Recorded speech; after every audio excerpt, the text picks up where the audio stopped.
द्वादश के सभी बच्चों का व्यवसाय अध्ययन की आज की इस क्लास में हार्दिक स्वागत। आज हम पढ़ने वाले हैं प्रबंध के कार्य। देखिए, जो प्रबंध है वह जो भी संगठन है उसके जितने भी सदस्य हैं उन्हें कुछ कार्य संपन्न करने होते हैं, तो उनके कार्यों का प्रबंध जो है नियोजन करता है। संगठन का तात्पर्य होता है विभिन्न प्रकार के मानवीय और गैर मानवीय संसाधनों को जुटाना, फिर उसके बाद में मानवीय संसाधनों को उचित निर्देश देना निर्देशन के अंतर्गत आएगा। और इसके पश्चात जो दूसरी चीज़ आती है वह यह कि निर्देश जो दिए गए हैं अगर उनके अनुपालन में सब कुछ सही से नहीं हो पा रहा है तो उनमें उचित नियंत्रण करना, ठीक, और इस तरह से निर्धारित उद्देश्यों की प्राप्ति करना, ये प्रबंध है और प्रबंध की यही पूरी प्रक्रिया है। तो ऐसे में आइए हम जानते हैं कि जो सबसे पहला कार्य प्रबंध को करना होता है नियोजन, वह क्या होता है।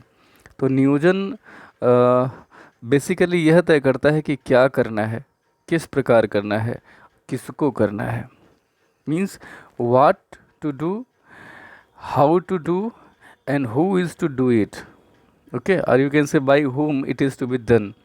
तो इसका अर्थ क्या है, उद्देश्य जो आपके संस्थान या आपके संगठन के हैं उनको पहले से निश्चित कर लें, दक्षता यानी कि एफिशिएंसी के साथ, और प्रभावी ढंग से यानी कि इफ़ेक्टिवनेस के साथ। मैंने पहले ही बताया था, एफिशिएंसी का मतलब होता है न्यूनतम लागत पे वह काम कर लेना जो अन्य जितनी लागत पे नहीं कर पा रहे हैं उससे भी कम अगर आप कर पाते हैं तो ये बहुत एफिशिएंटली आपने दक्षता के साथ किया है। सिमिलरली अगर आपने जो भी आपका लक्ष्य था उसे आप निर्धारित समय में पूरा कर लेते हैं, लक्ष्य को पूरा करना महत्वपूर्ण है यहाँ, वह भी निर्धारित समय में, तो ये इफ़ेक्टिवनेस के साथ आपने कर लिया, ठीक। तो यही प्रबंध का उद्देश्य है। प्रबंध का उद्देश्य क्या है, उद्देश्यों को पहले तो तय करना, फिर प्रभावी ढंग से और दक्षता के साथ उसे पूरा कर लेना, ठीक है। तो जैसे स्मिता का एक संगठन है, स्मिता एक महिला का नाम है, वो बेसिकली कैंडल तैयार करती हैं और उन्हें बेचना यही उनका उद्देश्य है। स्मिता इनकी मात्रा, इनके विभिन्न प्रकार, रंग और बनावट के संबंध में निर्णय लेती हैं और फिर विभिन्न आपूर्तिकर्ताओं से उनके क्रय और उनके घर में तैयार कराने पर संसाधनों का आवंटन करती हैं। यानी कि जो लोग घर पे बना सकते हैं उन्हें वह ज़रूरी संसाधन उपलब्ध करा देती हैं, ठीक है। समस्याओं के पैदा होने से कोई रोक नहीं सकता, लेकिन इसका पूर्वानुमान लगाया जाता है तथा यह जब भी पैदा होते हैं तो उनको हल करने के लिए आकस्मिक योजनाएं भी बनाई जा सकती हैं। तो ये बात हो गई कहाँ की, ये बात हो गई बेसिकली नियोजन की, ठीक है। तो ये नियोजन कौन कर रही हैं, यहाँ पर इन्होंने उदाहरण दिया था स्मिता का कि स्मिता जो भी उनके लक्ष्य हैं कैंडल बनाना और उन्हें बेचना, कैंडल बनाना और बेचना ये उनका लक्ष्य है। इसके लिए कितनी मात्रा, उसके प्रकार, जो विभिन्न प्रकार के रंग और बनावट की जो कैंडल्स होती हैं वो सारे निर्णय कौन ले रही हैं, स्मिता, ठीक है। इसके लिए वह क्या करते हैं, विभिन्न आपूर्तिकर्ताओं से उनके क्रय और उनके घर में तैयार कराने पर संसाधनों का वह आवंटन करती हैं, ठीक है। यानी कि आपूर्तिकर्ताओं से वह जो वो बनाएंगे कैंडल्स वो खरीद लेंगी और वह घर पे बना सकें, इसके लिए जो ज़रूरी संसाधन है वह भी उन्हें मुहैया कराती हैं यानी उपलब्ध कराती हैं।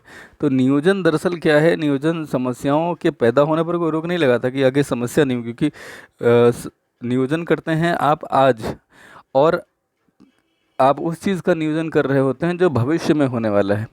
तो ध्यान रखिएगा कि भविष्य का जो है वह आप अनुमान तो लगा सकते हैं, ठीक है, लेकिन आप भविष्य को निर्धारित नहीं कर सकते, भविष्य को निर्धारित नहीं कर सकते, अनुमान लगाया जा सकता है। तो अनुमान लगाने पर आप भविष्य में कोई समस्या ही नहीं होगी ये तो नहीं है, लेकिन अगर आपने अनुमान लगा के आपने पहले से नियोजन के अंतर्गत अनुमान लगाया हुआ है तो कहीं ना कहीं आप भविष्य में होने वाली जो अनिश्चितताएं हैं उनके दुष्प्रभाव को कम कर सकते हैं, और अगर कोई अच्छे प्रभाव हैं तो आप उनका अधिकतम लाभ उठा सकते हैं। तो आइए संगठन की बात करते हैं। संगठन क्या होता है, संगठन दरअसल बात करें अगर तो यह निर्धारित योजना के क्रियान्वयन के लिए लोगों को कार्य सौंपना, यानी कि लोगों के बीच में कार्य का अलॉटमेंट करना, कार्यों को समूह में बांटना, ठीक है, कार्यों को समूह में बांटना यानी कि जो ग्रुप है उसमें कार्यों को अलग अलग लोगों को दे दिया जाए, उनके अधिकार निश्चित कर देना और संसाधनों के आवंटन के कार्य का प्रबंध करना, यानी कि संसाधन भी अधिकार तय कर दिए। सबसे पहले आपने लोगों को कार्य सौंपा, वो जो कार्य थे वो समूह में बांट दिए, यानी कि लोगों की टीम्स बना दी। अधिकार लोगों के तय कर दिए कि भाई तुम्हारा ये अधिकार, तुम ये कर सकते हो, तुम इनको रिपोर्ट करोगे, ये इनको रिपोर्ट करेंगे, ये अधिकार तय कर देना हो गया। फिर संसाधनों के आवंटन के कार्य का प्रबंधन करना। संसाधन जो हैं वो भी तो चाहिए होंगे कोई भी कार्य संपन्न करने के लिए, तो संसाधनों का आवंटन यानी अलॉटमेंट हो जाए, आवंटन बा होता है यहाँ, संसाधनों का आवंटन करना, और ये कार्य भी प्रबंध ही करता है।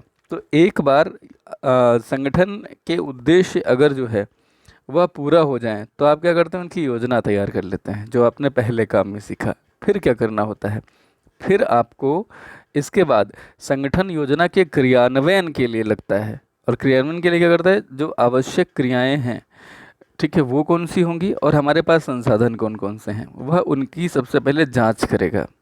ठीक है, यह आवश्यक कार्यों और संसाधनों का निर्धारण भी करेगा कि कौन कौन से कार्य करने हैं जो हमारे लक्ष्यों को पूरा कर पाएंगे, जो उद्देश्य हैं, उद्देश्य वह पूरा हो सके उसके लिए कौन कौन से कार्य करने होंगे, और उन कार्यों को करने के लिए कौन कौन से संसाधन चाहिए होंगे, इनको निर्धारित करेगा प्रबंध संगठन के कार्य के अंतर्गत। ठीक है, संगठन जो होता है यह निर्णय लेता है कि बेसिकली कि किस कार्य को कौन करेगा, कहाँ किया जाएगा तथा कब किया जाएगा। ये थोड़ा सा माइक्रो लेवल पे होता है। जो पहले नियोजन आप करते हैं उसमें क्या करना है, कौन करेगा, ये सारी चीज़ें होती हैं, लेकिन ध्यान से सुनिएगा और समझने की कोशिश कीजिएगा। यहाँ पर हम थोड़ा आगे बढ़ गए हैं। कौन करना में वहाँ पर मैनेजर तय कर दिए गए थे, अब मैनेजर ये तय कर रहा है कि फर्दर इन कार्य को कौन कौन लोग करेंगे, ठीक है, कहाँ किया जाएगा, ठीक है, और कब किया जाएगा। तो आप देखिए कुछ नए शब्द जुड़े हैं, कहाँ, where it is to be done and when it is to be done, और उससे पहले कौन करेगा, हु विल डू इट। ये एक कॉमन क्वेश्चन है जो नियोजन में भी था और यहाँ पर भी है, क्योंकि बस ये है कि वहाँ पर ये मोटा मोटा था नियोजन में, और यहाँ पर ये बहुत ही एनालिटिकल तरीके से तय कर दिया जाएगा। ठीक है, तो संगठन में आवश्यक कार्यों को प्रबंध के योग्य विभाग एवं कार्य इकाइयों में विभाजित कर दिया जाता है। अब जो आवश्यक कार्य हैं वह प्रबंध के जो योग्य विभाग हैं, अलग अलग विभाग हैं, ठीक है, और उनके कार्य यूनिट इकाइयाँ हैं यानी वर्क यूनिट हैं, उनमें अलग अलग बांटा जाता है। पहले तो जो भी कार्य होते हैं, जैसे आप जानिए प्रबंध के कार्य कौन कौन से हैं। जैसे एक कार्य हो गया क्रय विभाग, ठीक है, जिसका कार्य होगा परचेज डिपार्टमेंट, जो बेसिकली रॉ मटेरियल को क्रय करेगा। ठीक है, इसके अलावा दूसरा हो गया प्रोडक्शन डिपार्टमेंट, तीसरा हो गया मान लिया लेखा विभाग जिसे बोलते हैं, अकाउंट्स एंड फाइनेंस डिपार्टमेंट। तो ये सब अलग अलग कार्य हैं और इन्हीं के आधार पे आपने विभाग बना दिए। उन विभागों में अलग अलग वर्क यूनिट होंगे। ठीक है, संगठन की अधिकार श्रृंखला में अधिकार और विवरण देने के संबंधों का निर्धारण किया जाता है। अधिकार और विवरण देने के संबंधों का निर्धारण, लोगों की अलग अलग अथॉरिटी होगी और कौन किसको रिपोर्ट करेगा। ठीक है, ये सारे संबंध तय कर दिए जाते हैं कहाँ, संगठन के अंतर्गत। ठीक है, बेसिकली आप समझ गए होंगे संगठन की अधिकार श्रृंखला में क्या होगा, लोगों को अधिकार और विवरण सब तय कर दिए जाएंगे। संगठन के उचित तकनीक कार्य के पूरा करने एवं प्रचालन की कार्यक्षमता एवं परिणामों की प्रभावपूर्णता के संवर्धन में सहायता करते हैं। विभिन्न प्रकार के व्यवसायों को कार्य की प्रकृति के अनुसार भिन्न भिन्न ढांचों की आवश्यकता होती है, और इसके संबंध में आप आगे के अध्यायों में डिटेल में पढ़ेंगे। लेकिन अभी आपने इतना जान लिया कि बेसिकली संगठन है क्या। संगठन बेसिकली जो भी निर्धारित योजना आपने की है नियोजन के अंतर्गत, आपको उसके क्रियान्वयन के लिए लोगों को कार्य सौंपना है, उन्हें समूह में बांटना है, उनके अधिकार तय करने हैं और उन्हें संसाधन उपलब्ध कराने हैं। उद्देश्य अगर आप तय कर चुके हैं तो आप योजना जो तैयार की गई है उसके क्रियान्वयन के लिए आप जो है सबसे पहले संस्थाओं क्रियाएं कौन कौन सी होंगी और संसाधन कौन कौन से, कितने उपलब्ध हैं, कितने और चाहिए होंगे, इसकी आप जाँच करेंगे। ठीक है, इसके बाद में कार्यों और संसाधनों का निर्धारण होगा। कार्य कौन करेगा ये तो नियोजन में तय हो गया था, लेकिन वो मैनेजर लेवल पे हुआ था तय। यहाँ पर एग्जैक्टली कौन कौन वह कार्य करेगा ये तय होगा, कहाँ किया जाएगा, कब किया जाएगा। संगठन में आवश्यक कार्यों के प्रबंध के लिए अलग अलग डिपार्टमेंट बनाए जाते हैं, उनके वर्क यूनिट तैयार कर दिए जाते हैं। यहाँ तक कि जो अधिकार श्रृंखला है जिसके अंतर्गत ये तय किया जाता है कि किस व्यक्ति के कितने अधिकार हैं, कौन किससे रिपोर्ट लेगा, विवरण लेगा और कौन किसको विवरण देगा। ठीक है। उचित तकनीक कार्य के पूरा करने एवं प्रचालन की कार्यक्षमता एवं परिणामों की प्रभावपूर्णता के संवर्धन में सहायता करते हैं। मतलब क्या है, संगठन के जो उचित तकनीक कार्य होते हैं, ठीक है, उनके पूरा करने और प्रचालन की कार्य क्षमता और परिणामों की प्रभावपूर्णता के संवर्धन में सहायता करते हैं। कौन सहायता करता है? संगठन सहायता करता है। संगठन दरअसल जो तकनीक कार्य है, टेक्निकल वर्क है, उसको पूरा किया जाए, उसका ऑपरेशन अच्छे से हो सके, उसकी कार्यक्षमता बढ़ी रहे, इसमें संगठन उसके प्रभावपूर्णता यानी इफेक्टिवनेस को बढ़ाने में हेल्प करता है। संवर्धन माने बढ़ाना, ठीक है। और विभिन्न प्रकार के व्यवसायों को कार्य की प्रकृति के अनुसार अलग अलग ढांचों में बांटा गया है। जैसे स्कूल का ढांचा अलग है, हॉस्पिटल का अलग है, ठीक है। इसी तरह से किसी अनाथ आश्रम का ढांचा एकदम अलग होगा, ठीक। और अगर आप पाएंगे कोई फैक्ट्री है, उसका ढांचा एकदम अलग होगा, ठीक है। इसमें संगठन को जो कार्य करने होते हैं, कर्मचारियों को सबसे पहले नियुक्त करना होता है, यानी कि उचित व्यक्ति को ढूंढ के लाना। ये किसका कार्य है? ये संगठन का कार्य है, ठीक है।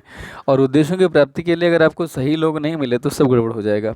सही लोगों को, सही व्यक्तियों को, राइट पर्सन को राइट प्लेस पे और राइट टाइम पर लेकर के आना, ये संगठन का कार्य है, ठीक है।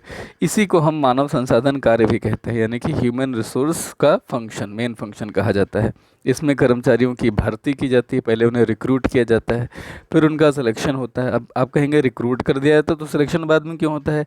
तो जानिए, रिक्रूटमेंट का मतलब होता है कि लोगों को विभिन्न संचार माध्यमों से ये सूचित करना कि हमारे यहाँ कुछ रिक्तियाँ हैं, वैकेंसीज़ हैं, और उन्हें इतना मोटिवेट करना कि आपके यहाँ अप्लाई करें विभिन्न माध्यमों से। तो रिक्रूटमेंट केवल लोगों को मोटिवेट या इन्फॉर्म करना है कि वो आपके यहाँ अप्लाई करें, that is the recruitment. Then selection process is to be done, और जब सिलेक्शन प्रोसेस पूरी हो जाती है तो उनकी कार्य पर नियुक्ति की जाती है। कार्य पर नियुक्ति के पश्चात उनको ट्रेनिंग वगैरह दी जाती है। ये सारे कार्य किया जाता है मानव संसाधन डिपार्टमेंट के अंतर्गत, ह्यूमन रिसोर्स डिपार्टमेंट के अंतर्गत। एक उदाहरण दी है इन्होंने, इन्फोसिस टेक्नोलॉजी का एक केस एग्जाम्पल दिया है। ये सॉफ्टवेयर विकसित करती है, इसको प्रणाली विश्लेषणकर्ता, सिस्टम एनालिस्ट और कार्यक्रम तैयार करने वाले यानी कि प्रोग्रामर्स की आवश्यकता होती है, ठीक।